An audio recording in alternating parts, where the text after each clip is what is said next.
Marinette groaned and let her head fall against the desk with a loud thud. Alia looked at her best friend in amusement. Her hair was in disarray, and it looked like she hadn't slept well in days. Her clothes were all wrinkled, and she was wearing a large sweater with leggings. Not her usual look, and it surprised Alia a bit when she got a first glance at Marinette. She was usually so organized, even when she turned up late to school most mornings. Alia patted the ravenette's loose hair, and said girl groaned again. "What happened to you, girl? You're so..." Alia trailed off, not really knowing which word to use for her disheveled state. "Tired," she settled on. Marinette sighed and turned her head to Alia. "I am tired. A lot has been going on these past few months. School, the bakery, Kumas." She yawned and Alia chuckled. It was true. Shadow Moth has been very active recently, akumatizing a lot of people who are upset over the smallest things. That still didn't explain to her why her designer friend was so tired, though. "Is Dudette alright?" The blogger teen turned to the door of the classroom to see her boyfriend and model boy walk into the room. Nino's brows were furrowed in concern, but Adrian had trouble to keep the smirk off of his lips. Alia would have to ask about that later. "Just tired," she shrugged, as Nino gave her a kiss and sat in his seat. "Seems to happen a lot lately," Adrian said, taking his seat in front of the blue net. "Are you sleeping properly, Marinette?" His voice was that one of concern, but his eyes were glowing with mirth, one that Alia and Nino picked up on. Marinette lifted her head off the table and gave him a glare that sent shivers down all their spines.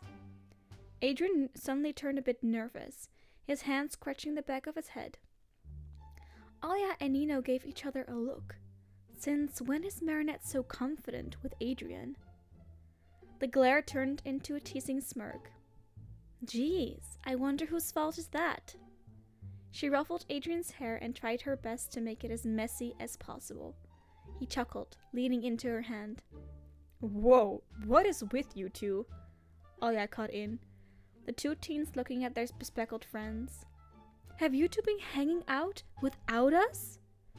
She dramatically put a hand over her heart and leaned into Nino.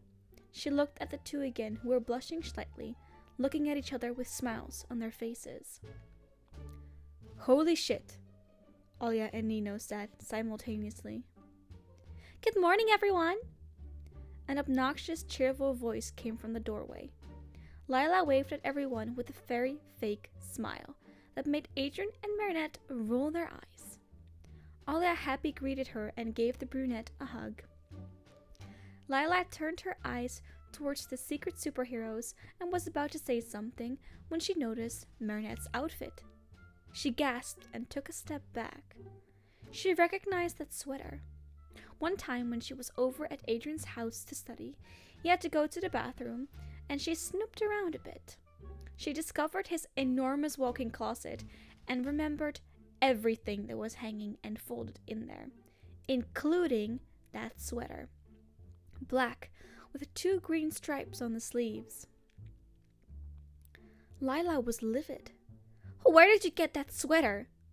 she suddenly screeched before she could stop herself, her anger taking over her act. Marinette blinked and looked at her clothes. She shared a confused look with Adrian before turning her eyes back to Lila. "What does it matter to you?" Her sneakiness made her more daring, and Marinette didn't care that her tone was harsh. Lila quickly turned on her crocodile tears and curled into herself. "That sweater was mine," she sobbed, and Alia hugged her. Adrian gave it to me after our night together." Adrian had to use every strength in his body to not throw up at her accusation. It seemed like Marinette had some trouble as well. Alia's eyes turned hard, and she glared at Marinette. "Okay, girl, I know you have a crush on Adrian, but that doesn't mean you can just steal something from Lila." Marinette sputtered, and Adrian almost growled. That was a low blow, telling everyone her secret just like that. I never took anything from Lila. This is not... She was at a loss for words, and Adrian could see her spiraling. He knew how to fix this. I'm sorry, but... He got the attention of everyone in the class, ignoring Lila's glare through her hands. Seeing as this is about me, can I say something? Silence. Adrian smirked. I will just say this once. He stood up and leaned on Marinette's desk, a smirk on his lips. He could immediately see her relax. He put his forehead on hers and gave a side glance towards Lila and Alia. A grin spread across his face before he kissed Marinette. He could no longer hear his classmates around him and was sorely focused on his princess before him. Marinette leaned into the kiss and they moved together in sync. His hand went towards her cheek and he tilted her head for better access. He slipped his tongue between her lips and Marinette let out a soft sigh. Her fingers gripped his shirt and pulled him even closer. Adrian Agreste, Marinette Dupanchang!